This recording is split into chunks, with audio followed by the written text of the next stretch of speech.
Welcome to ATP Customs. Well, today you get an update on my 78 Jimmy, what I've been doing to it, what I'm going to do to it. So we were in the middle of a propane to gasoline conversion on this thing because I ran out of fuel 3 times in this thing because my fuel gauge doesn't work. They never work in a propane system for some strange reason. And the tanks seemed to be a little bit too small and I kept running out. And the last time I ran out, I was sitting on the side of the road for a half hour waiting, and a snowstorm started and my Jimmy got filthy, and that was it for me. I had had enough. So I ripped the whole system out, and now we have a gasoline system installed. It's not quite done yet. I got a bunch of little stuff to do, like replace the starter because I'm on about my 4th starter and they just keep dying on me. So I'm actually going to have to put a quality starter in this thing and stop using the factory GM ones that I have laying around everywhere. So we're going to have to upgrade the starter. We're going to have to paint that because that's just not acceptable for the rest of the truck. That's like one of the only things that's rusty, aside from my headers that are 2 years old. They're starting to rust. So we're going to have that painted before the weekend, and the headers at some point, we're not going to do that yet, but at some point we're going to take the headers off and run them over to Calver Coatings, and those guys have a titanium coating that they do that actually protects everything outside from the heat. So it's supposed to be a really awesome product, and we really want to try it out.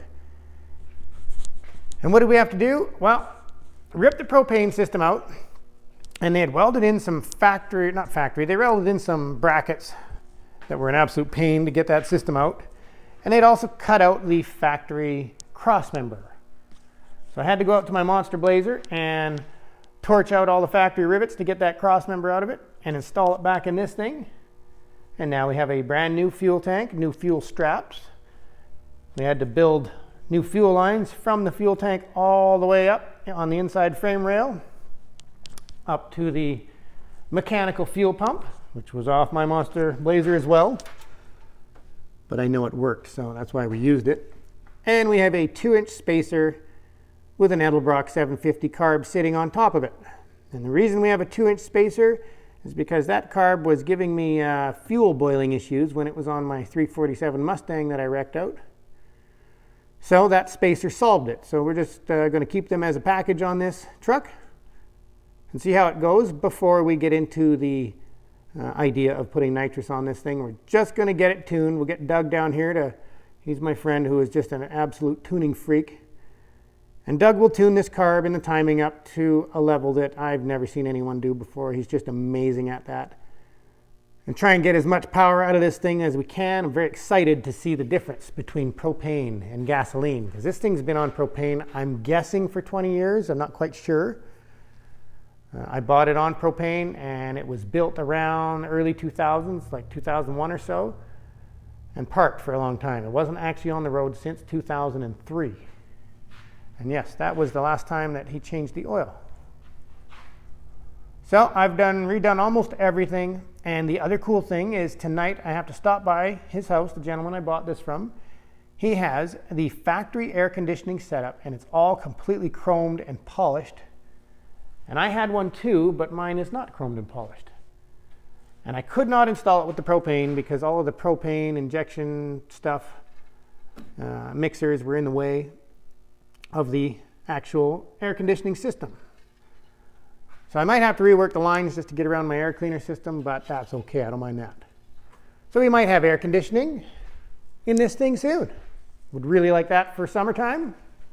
Oh, and the other thing I need is the filler pipe. The factory filler pipe was gone because it just had that little setup for the propane filler sitting right in the hole. So I might have to steal that out of my Monster Blazer if he does not have it, but he thinks he has it sitting in a bucket in his garage. Hopefully we'll have that done tonight. And what else am I up to? Well, me and my silly ideas, because I love this thing so much. My golf cart. I went golfing 27 times in this thing in one summer. So it's time to upgrade. I just love upgrading this thing, making it better and more the way I like them. So next stage, while it's in here, which is happening next week, is we're going to rip out the 4-inch suspension lift. And I have a set of 6-inch BDS soft ride springs. I needed new bushings for them. We're going to have these 6-inch soft ride springs in the front. And I have a Trailmaster 2-inch traction lift for the rear. So it'll actually get traction bars and get an additional 2 inches in the rear. I'm hoping that will solve my lift issues because it sits a tiny bit low in the front compared to the rear, which is surprising with a big block in it. So after that, if it sits too high in the front, it's not a big deal. I do have an add-a-leaf I can put in this thing. It's brand new. That's from my 1-ton dually. It'll work. Oh yes, so the 4-inch lift is coming out. And I'm going to take that 4-inch lift system and the dual shocks and put them in my 77 Chevy short box step side that I want to go 4-wheeling in because it's a rough shape but great for wheeling. And this thing will get upgraded to Fox shocks. So I wouldn't mind having Fox shocks on this thing just because they look so nice. And then we can put 40s on it because I really want 40s on this thing. And then I'll use these for my step side for wheeling because they look like they're a pretty good tire for wheeling. And I need a bush buggy. I haven't got one running right now. I have a lot of them, but I actually haven't got one I can use because I'm too busy always making them pretty like this. And the other upgrade I'm going to have to do is they don't make a bracket kit for when you do a 3-inch body lift to raise the bumper up. And the reason I didn't worry about it before was because when those propane tanks were in it before, they sat so low that if I was to raise that bumper up, they're just going to look silly hanging out the bottom. Like they hung lower than the trailer hitch quite a bit. So what we did when we painted it was we used one of these cowls from a 2-wheel drive Chevy pickup, just a little filler pan, to fill in that big empty space that was between the tailgate and the frame after doing the 3-inch body lift. It worked, but it's not the look I wanted because now I have a double license plate setup, which drives me nuts. So we're going to build brackets and raise that bumper up so that we can get rid of that little filler pan there. And yeah, the trailer hitch will sit a little bit lower, but whatever. That's fine. Got a trailer hitch, got to use it. And then I'll be able to see my dual exhaust a little bit better, be able to see all the underneath a little bit better. So that's another plan. So I got a lot of things to do to this thing before spring, but this is the most awesome time to do it all, and then I can just drive it all season with air conditioning, 40s, and more horsepower. So we have now gone from 450 CFM on the propane to 750 CFM. And yes, that carb is not going to be staying there. There's going to be a few other upgrades on the motor coming along. At some point it will get aluminum heads because I just love this thing. I have to keep upgrading it. So we will have aluminum heads at some point. We will have nitrous sooner than that. And there may be another upgrade I'm not telling you about because it's kind of an expensive one and I don't know if that deal is going to go through, but I found something for this thing. I'm not going to tell you until it's in my hands. Let's just fingers crossed that the deal goes through. A lot of horse trading going on these days with all the things going on in the world.